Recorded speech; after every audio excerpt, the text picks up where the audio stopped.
Esse é um curso de inglês para fisioterapeutas. Ele não tem a pretensão de te ensinar algo que você só aprende com anos de experiência, mas ele pretende te dar uma vantagem para que você não comece absolutamente do zero quanto a como as coisas funcionam em relação à terminologia utilizada na fisioterapia.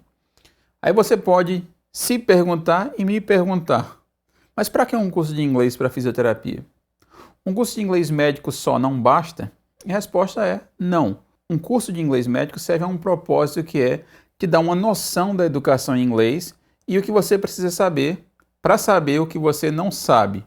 O inglês médico te permite sentar à mesa para conversar, mas para ficar por dentro de um assunto é importante que você dedique algum tempo para estudar a sua profissão em inglês. Você pode fazer isso de várias maneiras. Uma delas é se preparando para o exame de licença da sua profissão.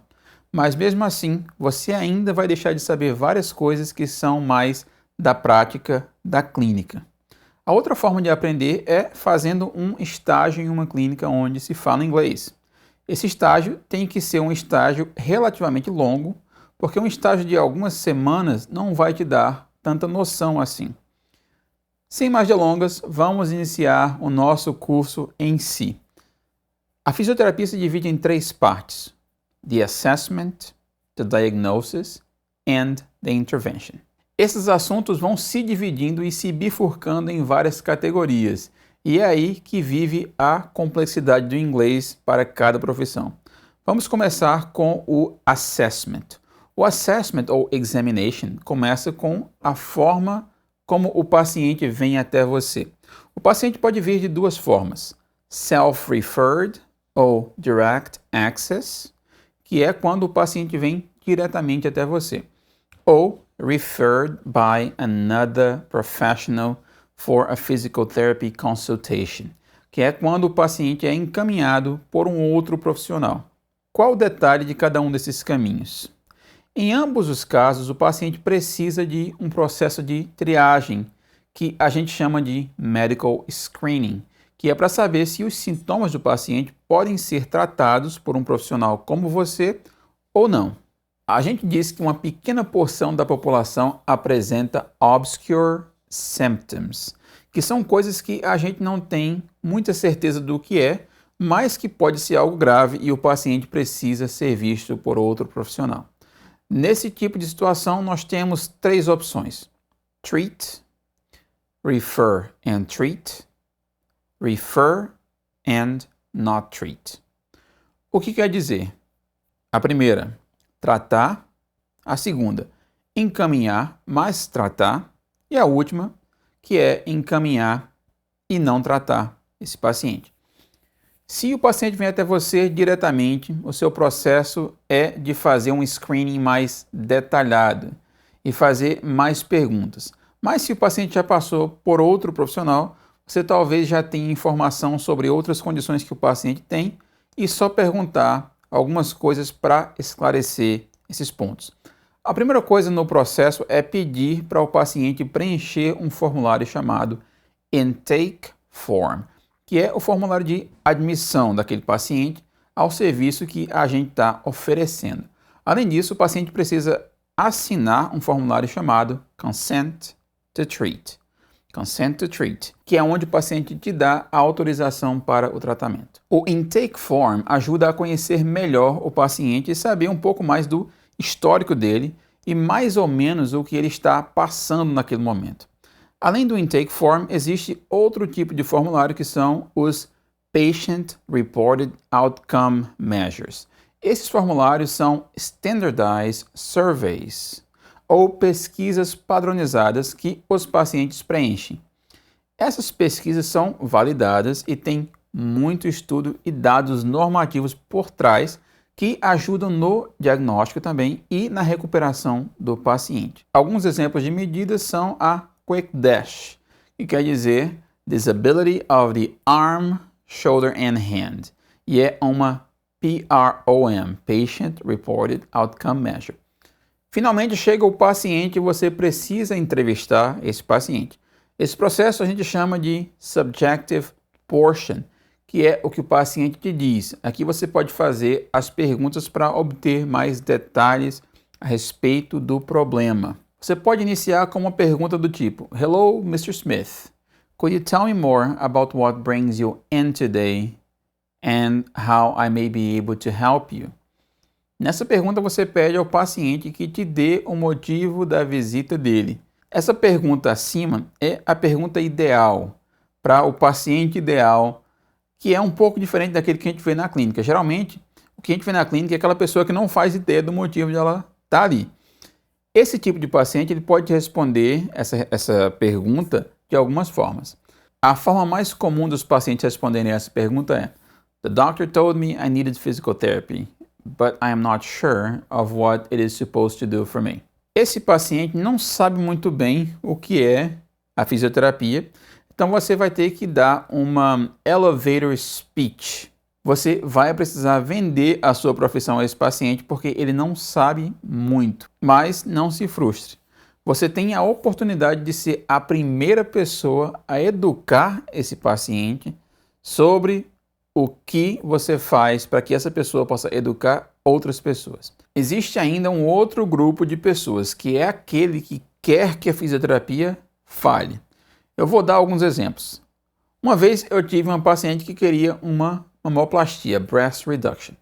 Mas esse é um procedimento cosmético e o seguro de saúde, o plano de saúde não paga. Mas se isso for uma condição que cause um problema de saúde, como dores nas costas, que acontece, essa paciente pode justificar a necessidade médica, the medical necessity. Um dos passos que essa paciente precisa comprovar é que ela procurou um tratamento conservador e esse tratamento falhou. No caso aqui, o tratamento seria a fisioterapia. Então, o paciente não vai melhorar e ponto. Às vezes o paciente é bem candid e te fala na lata logo: I am here because I can't get my surgery until I do PT. Nesses casos, você precisa focar no que você tem que fazer e documentar bem tudo o que você está fazendo e deixar que o universo se encarregue do resto do processo. O mais comum é o caso do paciente que quer uma ressonância magnética, mas todo mundo sabe que as ressonâncias magnéticas, embora sejam muito úteis, elas têm um histórico de piorar a situação do paciente porque ele se agarra à imagem e cria ou fortalece a crença que ele não vai ter como melhorar porque ele viu a palavra degenerative no relatório, por exemplo. Então, esse paciente quer o MRI, Magnetic Resonance Imaging, mas o plano de saúde sabe que a maioria dos MRIs é inútil para a maioria dos pacientes. Então, uma regra é que os pacientes passem por um episódio de fisioterapia formal. Então, o paciente já vem destinado a falhar na fisioterapia, que é para ele poder ter o seu MRI aprovado. Com esse paciente é um hit or miss. Você pode ou não conseguir convencer o paciente da importância do tratamento de fisioterapia. Se você conseguir mostrar rapidamente uma mudança no quadro dele, talvez o paciente se empolgue e aplique um pouco mais de dedicação quanto ao tratamento e acabe se recuperando. Mas, caso isso não aconteça, você faz a mesma coisa no caso anterior. Você faz o seu trabalho e documenta bem tudo. Existe ainda uma outra categoria de pessoas, que é um grupo de pessoas que se machucaram no trabalho. Aqui você tem algumas pessoas que querem realmente se recuperar ou querem burlar o sistema. Esses pacientes são mais complicados. Eles agem como se realmente quisessem se recuperar, mas costumam reclamar constantemente do trabalho deles e tudo mais. Então, eles podem dizer tudo certinho, mas a coisa é um pouco mais confusa. Eu falei isso tudo aqui porque eu acho muito importante você ter muito claro na sua cabeça uma noção do que você faz e como você pode ajudar o paciente. Porque você vai perder uma boa parte do seu tempo explicando o que você faz. Porque, embora esteja tudo muito claro na sua cabeça, o paciente não faz a menor ideia do que você faz e, por isso, ele não tem ideia do valor do seu trabalho. Na parte subjetiva, você precisa saber melhor o que está se passando. Para ter uma ideia do mecanismo de lesão, você pode dizer o seguinte: How did you get hurt? How did you get hurt? Para saber o tempo desde a lesão, você pode perguntar algo como: How long ago did you get hurt? How long ago did you get hurt? Ou então, when did the injury happen? O melhor dessas perguntas são as respostas. É muito comum resposta como This started about 40 years ago. This started about 40 years ago. Quase nunca o caso é esse. Então a gente tem que ir esclarecendo as coisas. Você pode perguntar sobre quando foi o episódio de agudização mais recente, uma pergunta do tipo When was the most recent flare-up? When was the most recent flare-up of this condition? Talvez você tenha um pouco mais de sorte com essa pergunta. Outra coisa que eu acho sempre importante perguntar é o que faz a situação piorar e o que faz o problema melhorar. As perguntas são: What makes your problem worse? What makes your problem worse? Or what aggravates your symptoms? E aí, what makes your problem better? Or what relieves your symptoms? Agora vem uma parte que você tem que ter uma destreza de atracador de navio. É a parte onde a gente tenta fazer o link entre o problema físico do paciente e a função dele. Isso é um martírio, porque o paciente não tem o mesmo treinamento que você tem. Então pense no seguinte, alguém que tem um impingement syndrome do ombro e tem dificuldade de levantar o braço, digamos o braço direito acima da cabeça, pode compensar esse déficit utilizando o outro braço para pegar, por exemplo, um copo que está no armário acima da cabeça dele. Então, às vezes o paciente diz que só tem um problema que é a dor, mas a gente sabe muito bem que não é só isso. A dor é sim um problema, mas o problema maior é o que a pessoa não consegue fazer por causa da dor. Muita gente consegue evitar a dor só por não se movimentar. Então, eu disse isso tudo porque você vai precisar perguntar ao paciente quais as limitações que ele tem. Você pode tentar colocar na mesma frase o problema dele e perguntar as limitações. Tipo assim, Because of your problem, what things are you having a hard time doing right now? Because of your problem, what things are you having a hard time doing right now?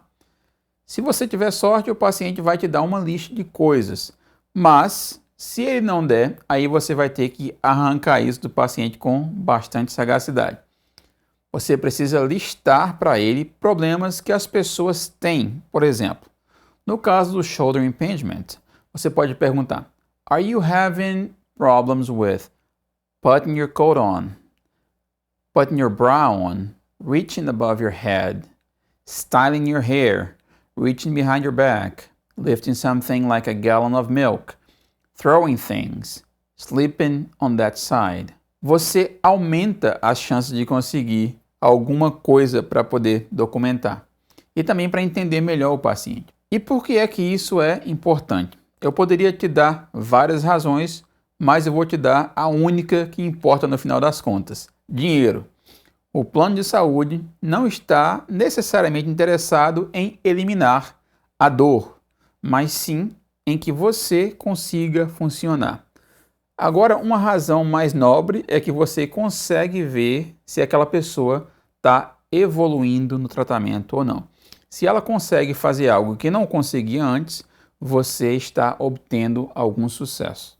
Agora, vamos a outra pergunta que requer que você tenha ainda mais destreza que a anterior. É a pergunta mais simples do mundo, mas parece ser uma das mais difíceis para os pacientes, que é em relação às metas deles.